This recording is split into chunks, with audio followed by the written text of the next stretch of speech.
What's going on, guys? We took a poll the other day on Instagram asking what your best Valentine's meal would be, and we had an overwhelming response of surf and turf. So we're gonna do surf and turf a little bit different. We love tacos, so we decided we're gonna do surf and turf but taco style. And another surprise is I'm gonna have my camera person, who is my beautiful wife, help me make this meal. We have never done this before, so it might be a disaster, which you guys will get to see the ship go down in flames, or it might be great. We don't know. So we'll see. it's gonna be a great Valentine's Day, or it's not. So let's get started. We have a few ingredients here. Just want to throw it out there. My wife doesn't really cook. Not that she can't. She can if she really wants to, but she does not. We've worked together in the past catering events. She follows directions great, so I think this is gonna work. But she would not try to cook this meal on her own. We're going to make this meal, and yeah, we got a few ingredients here. I have a steak now. What kind of steak is that? Do you know? That is, I have no idea. Okay, so that's a ribeye. So we have a ribeye steak. We're gonna do our steak taco with some guacamole. So we have some avocados,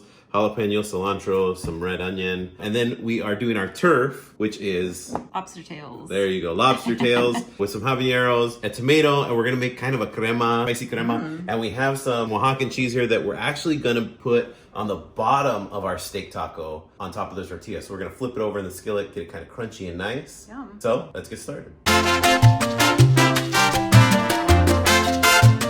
We've just discussed for about 15 minutes how we're gonna film this. Experiment. It's experimental. You can buy a drone at some point. Okay, while, because I can't say that word apparently, because we just had another 5 minute, this is going great by the way. We just had another 5-minute discussion about pronunciation. That'll be our next video. So, while, is that how you, nope, that's not how you say it, but we're moving forward. Your partner's gonna make guacamole. I'm gonna take these habaneros and this tomato. I'm gonna put them in a pot with water and bring them to a boil. We need them to soften so we can make salsa to mix it with our cream. But first things first, we always drink while we're cooking. Well, while I'm cooking and she's sitting over there on the computer. Watch. Yes. So, open a bottle of wine. This is the first time she's gonna let me drink on camera, so we're going for it.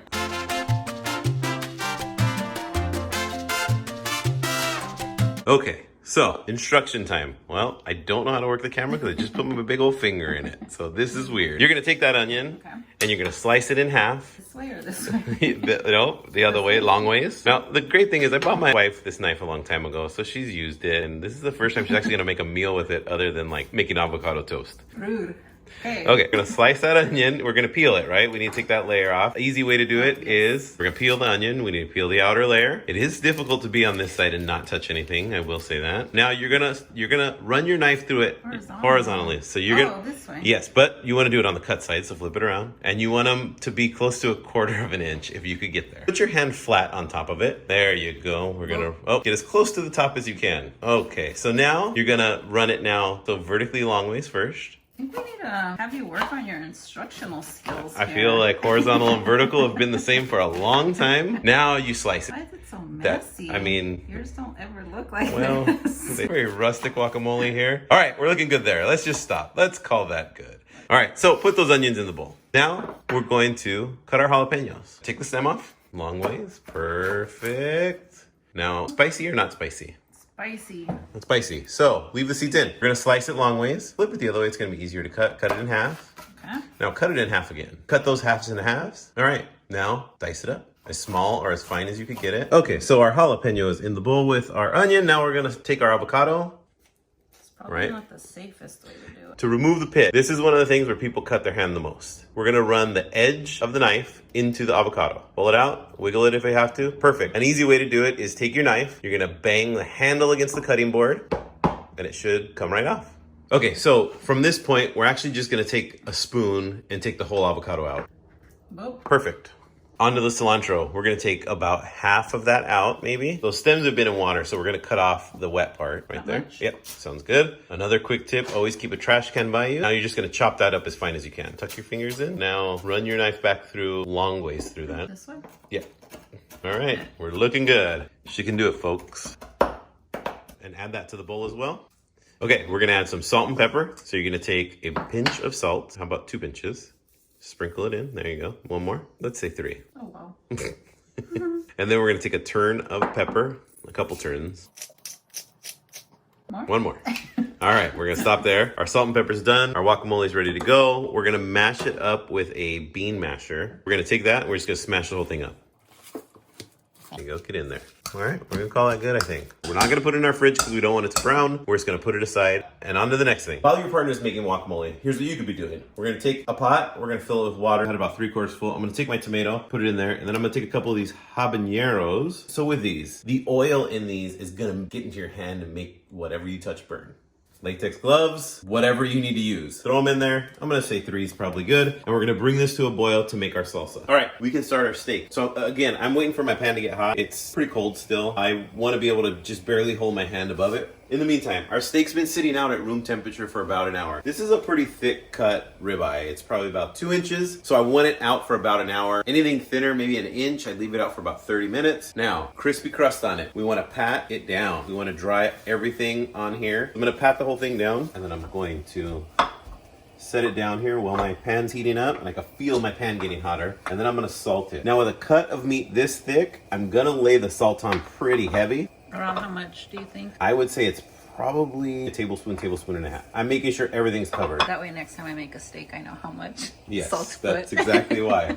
Next time she makes a steak, she'll know what she's doing. So that's probably not ever gonna happen, just so you guys know. We're gonna pepper it now. Same thing, we're just peppering all sides. And for the sides of it, what I like to do is actually, I'll put a little bit of pepper on my plate, and then I'll just roll it over onto my pepper. Roll it, roll it, roll it. And then it gets on my side, and I'll just rub it around. That's a good tip. So when you make a steak, you know how to do it. All right, our pan is starting to smoke, so I'm gonna put about an ounce of oil in there, and I'm gonna grab it and move it around. We're gonna take our steak, and we're gonna lay it in there, and we're not gonna touch it. I am not gonna touch this for probably 5 to 7 minutes. So we're gonna let that cook. Back to camera person 1 over here, and we'll get her making more salsa. Our next salsa that this wonderful woman is going to make is boiling. Okay, so you need to turn it off. We're gonna get our tongs and our blender, and we're gonna put the chilies and the tomato into the blender. Now, being behind the camera, different here, because I'm like, you should have the blender the other way. What? This way? Yeah, I usually go right-handed to left, but that's fine. Now, we are going to take some of this liquid that we used, and you're just gonna top it to like legit the top of the tomato. Okay, so that looks good, yeah. Okay. All right, so take that to the blender. Now you're gonna add salt and pepper. How much did we put last time? I don't know. We put a pinch last time, so how many pinches are we gonna put? I don't know. We haven't made salsa, man. Gonna make your mom proud right now. 3. All right, good. Now put a couple turns of pepper in there.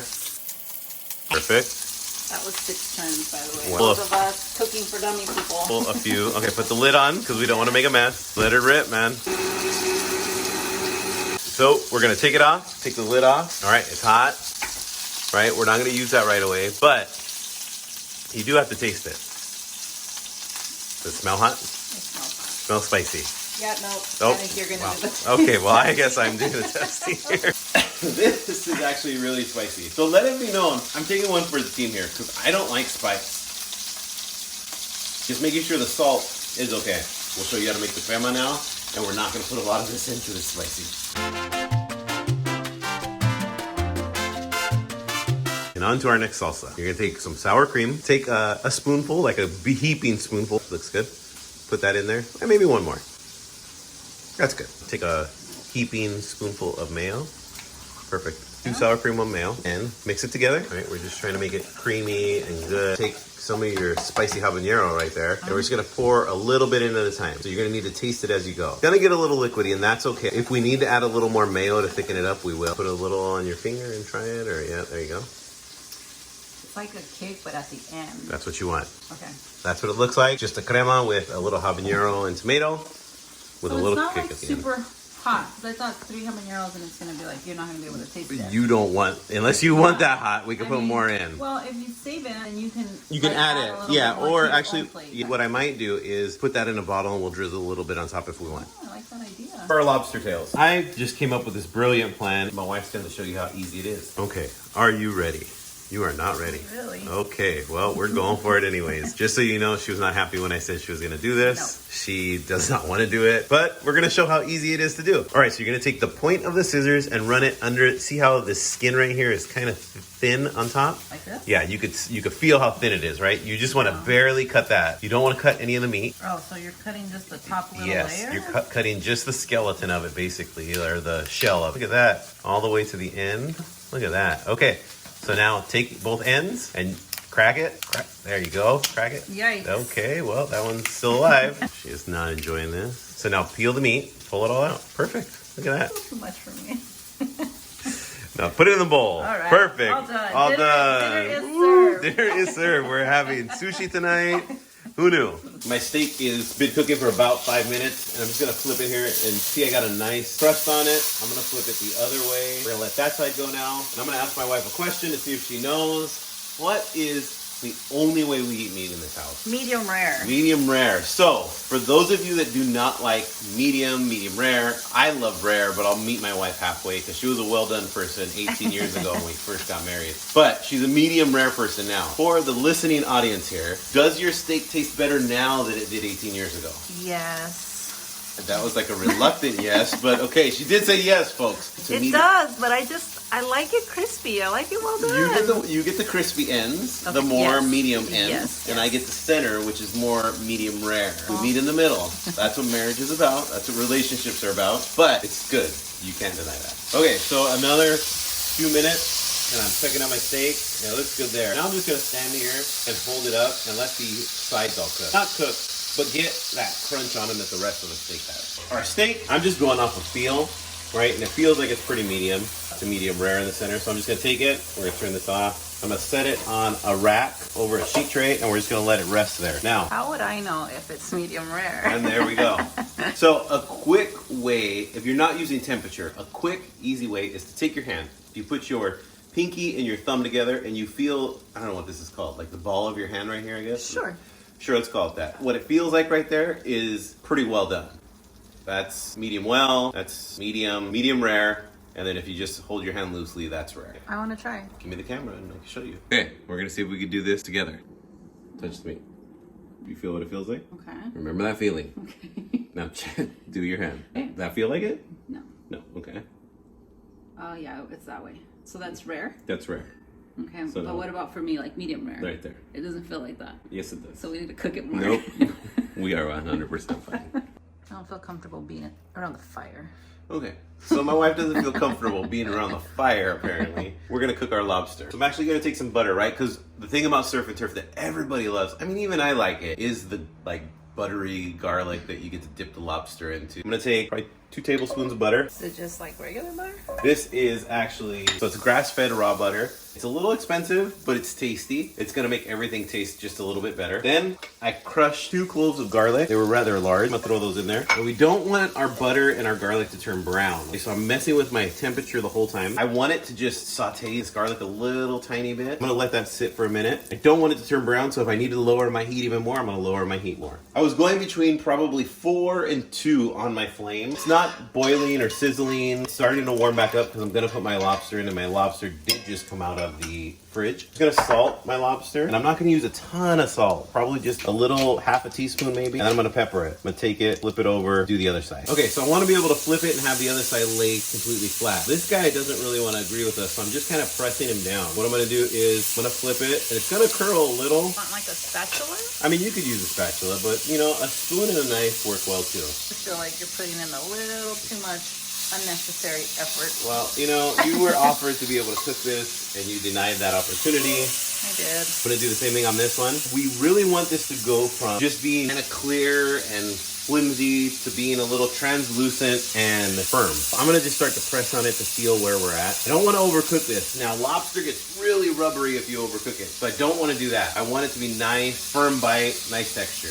Okay, I was about 2 to 3 minutes with flame on. Now I'm gonna turn it off. And I'm just gonna kind of bring it to the side, and kind of how you butter baste a steak. I'm gonna bring some of this garlic down here, and I'm gonna just start to baste these and let them finish cooking off heat with just a little bit of the butter. So look at how pretty these came out. They got like a nice caramelization to them. You could feel them. They're firm but not squishy, okay, which is what we want. So I'm gonna take these out and put them onto my wire rack with my steak, and we're gonna let them rest. For our tacos, get your favorite tortilla. We always use the siete cassava ones. I actually cut these down a little smaller. We're gonna put that on there. Wait, you cut them down? Yes, I cut them down. I wanted them taco size, and they come like burrito size. Well, not burrito size, small burrito large taco. I want them to look cute on the plate, right? This is a special occasion. I want to dress them up a little bit. So I cut these down. Cheese, because we're going to put cheese on the bottom of our meat taco or turf. That's turf. Yes, turf. Oaxacan cheese. I love Oaxacan cheese. Like, I don't think I can tell you how much I love Oaxacan cheese. But do you love Oaxacan cheese? I do love Oaxacan cheese. If you can't find Oaxacan cheese, a good substitute is whole milk string cheese. It's not going to be as tangy, but it's going to be pretty close to being the same thing. So if you can't find it, buy string cheese. I oil my pan a little bit before I put this tortilla down, right? So it's got a little bit of a shine to it. I'm going to put my cheese down and I'm just breaking this up. What I'm going to do actually is fold it just like a quesadilla and we're going to let this cheese melt. I'm going to press it down, let it melt. Then we're going to open it, flip it back. Quick tip though, I am working with 2 cast iron pans just because it makes it easier. I don't have to try to clean that one and hurry to get this done. It just makes it work faster. Put both tortillas in. This one's done. I'm going to pull it and then this one, I'm going to actually pull it out. I'm going to turn my flame down. Only cheese on the steak one. I'm going to open this up and it's kind of like molten lava, but that's okay. I'm going to take this, I'm going to flip it. We're going to just get that cheese nice and crusty. It's only been about 40 seconds maybe. I'm just going to take my spatula, flip it over, and that's what I want. That's my well done option. That's your well done option. There you go. We're going to cut our steak. Our steak's been resting for about, I'm going to say 10 to 12 minutes. I don't want to cut it as soon as it gets off of the pan because all those juices that we created on the inside by creating that crust are just going to run all over the place. We don't want that. We don't want that. Cutting our steak. I've cooked it, done. It's looking great. I'm gonna bring it over here to my cutting board. Now, sharp knife. Maybe we should do an episode on sharpening knives. Or maybe that's an Instagram story. I think that's an Instagram story. Sure, let's make that an Instagram story. So sharp knife to be able to cut through. We wanna cut this against the grain. So if you look at this meat, you could see kind of the grain of the muscle runs this way. So I'm actually gonna flip this around because this side's gonna come out cleaner. We're not gonna cut the whole thing right here. So I'm just gonna take off this end little piece. That'll be safe for later. We're gonna eat that. I'm gonna take off these fatty pieces because you won't eat them, but I will. We'll put that aside and that can be breakfast for tomorrow. You can save that piece for Albert. There you go. His favorite pieces. His favorite pieces. He will sit here and just take the cutoffs of everything. I'm gonna cut it against the grain. I'm gonna cut these rather thin. Look at that, medium well for you. And I'm gonna cut a few more pieces here. Steak taco. We have our wonderful quesadilla style here. I'm gonna take a couple pieces of meat. And this will be for you, so why don't you pick the meat? Let's put some of these crunchies in there. And let's put that one. That'll work. We're gonna say that's good. We're gonna take some of our rustic guacamole that we have here. And the reason I say rustic is because the pieces are kind of big, but that's okay. I actually have some micro salad here. I just really like it on tacos because I can get lettuce on there because my wife loves green on everything. I can get lettuce on there without having to shred it up. And it looks pretty. And they're super tasty. Yeah, and they're tasty. This is arugula, kale, and radish, I believe. A lot of benefits. A lot of benefits. We have our steak taco there. Okay, our lobster. We're gonna do 1 tail per taco. Now I am gonna slice it, so I'm just gonna take it, I'm just gonna cut pieces. So we sliced our lobster, and here's what we're looking for. We want it to be white, not be translucent anymore, and just have some bite to it. My wife just said, well, can you cook some pieces some more for me? You can. Throw them on the pan, sear them up. If that's what your significant other wants, by all means, it's their day. You can have your taco your way. We're just gonna take these pieces, and I'm gonna lay them in here. And sure, why not just get one more in there? I'm not gonna leave those little bits out. We're gonna take our crema that we made. I'm just gonna drizzle some on top. And then, since this is your taco, I'm going to let you tell me how much of this spicy nonsense you want on there. Well, should we put the greens on and then just like sprinkle a little bit on top? Look at, see, we're working together here, folks. And then just like a tiny little drizzle. I'm gonna take this. That's good, I think. All right, we're gonna call that good. So, we just realized we both need hair and makeup. So, if you're a makeup artist and a hairstylist, reach out to us. We'll work for food. We'll work for food. I mean, we do have some good food tonight. Our plate is done. We're gonna try these together. Are we gonna like Lady in the Tramp them, or no? We're not gonna do that. All right. Well, I tried, folks. I do not want to mortify. I tried. I tried. You know, it didn't work. How about you do the steak one first? I'll do the lobster one first. That is spicy. Number 1. I don't think mine's gonna need the extra sauce. But the lobster's done well. The spice to me overpowers it on that. I'll dial back a little bit on spice for mine. That's really good. I tried the crunchy side. I like the saltiness of the guacamole and then the crunch of the microgreens. Right up my alley. Give me all the crunch. All right, I'm a little nervous about this one. Please, sir. I mean, it's a great steak taco. It's good. There's nothing really good. I can say bad about it. I like the cheese. The cheese to me, like... I was wondering why it was so salty. Yeah, the Oaxacan cheese about the cheese is salty. That actually sells it for me. Yeah, go ahead. So one thing that I did realize, I'm out of practice. I'm an actor. I'm supposed to do like the little bite and And smile. you But have I that taco right got there. excited and I ate the whole thing, and now Yeah. I can't talk. It's really good. It's not as spicy as you say it is. It's very spicy. Don't let her lie to you. But it's really tasty. I am just more a turf kind of girl, which is perfect. You have both. We'll get some surf that you like. Put it on a fish taco. Oh, crispy fish taco. Yeah, Okay, but that's okay. But this is perfect. I love, love, love the combination of Yeah, this. and we're pairing it with a wine from a friend of mine. Been to California. I believe it's pronounced Zento. You just like Just straight up butchered it, butchered and that. he's probably gonna message me and be like, "Hey, you suck." That's okay. It's a delicious wine. It's super light, a little effervescent. It's got a little bit of a bubble to it. Works well because it's so fatty. Our meal with butter we put on the lobster and the fat within the ribeye and the cheese, cream and the mayo. It cuts through all that deliciously. The acid's well Really balanced. Yeah. Happy Valentine's Day, I think. I think we did a good job. Yeah, we didn't yell at each other, or at least we turned off the camera. You guys didn't get to see that, but maybe we'll have some good outtakes for you. Well, Also, dessert. We're not bakers and we don't cook dessert. well, I did bake. I just don't like making dessert. We got this awesome cocoa truffle bar, if you guys can see that. Oh my gosh, it's so good. It's like a fudge brownie kind of like chocolate bar. Yeah. It's our new obsession. Our friend Britta turned us on to them. We absolutely love them. We'll have that after we finish our taco. If you guys like this video, subscribe, comment, say, hey, I want to see more of your wife on there. I mean, who knows? Maybe I'll just step behind the camera from now on. Nope. Comment, subscribe, Not like. gonna happen. This was fun. I always admire your cooking because you're so good at it, but then trying to help you do it, I realized such a talent and it's such an art because it's like you're doing one thing and cutting the other, and your onions are always perfectly sliced and everything is so great that it kind of makes me appreciate you a little bit more. Happy Valentine's Day. Happy Valentine's Day, guys. We'll see you next week. So, while you are, While. I don't know how to tell to say that word. It's not my first language, man. While. No. Why? Like say the word why? Why? Why? Why? I'm messing it up. Why?